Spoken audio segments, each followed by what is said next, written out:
नांदेड वाघाळा महानगरपालिका 2026चा निकाल धक्कादायक लागला आहे। गाडीपुरा प्रभागातील भाजपच्या चारही उमेदवार विजयी झाले आहेत। अतिशय प्रतिष्ठेची निवडणूक समजल्या जाणाऱ्या गाडीपुरा परिसरात भाजपचे चारही उमेदवार निवडून आले आहेत। या प्रभागात भाजपने चारही जागांवर विजय मिळवला।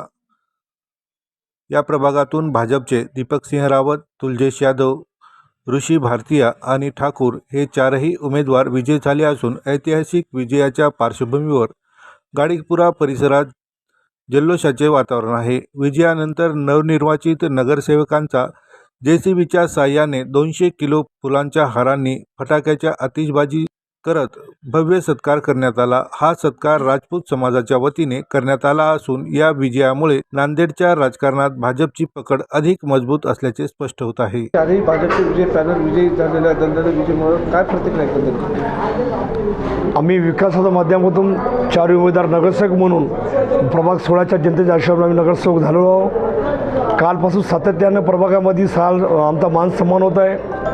आम्ही या प्रभागामध्ये फक्त विकासाचा संकल्प घेऊन पुढे आलेलो आहोत आणि ही जी आमची विजय आहे ही धनशक्ती विरुद्ध जनशक्तीचा विजय आहे हे आज प्रभाग 16च्या जनतेने दाखवून दिलेलं आहे।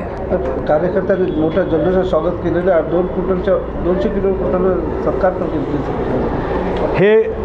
हा जो 2 क्विंटलचा हार होता ह्या हार नव्हता, ही लोकांची भावना होती भारतीय जनता पार्टीच्या फेवरमध्ये आमच्या उमेदवाराबद्दल।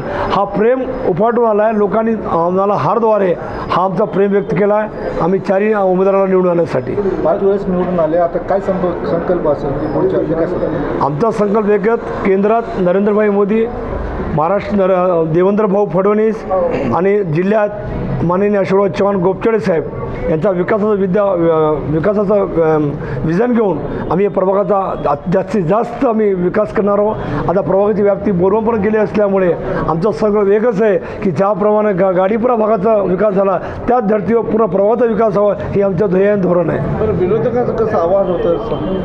बघा, विरोधाचं आव्हान तर सपोर्ट झालं आहे कारण जनतेने त्यांना नाकारलं आहे। पुढची जी पॅनल होती त्याच्यावर काय काय आरोप होते मी सांगण्याची गरज नाही।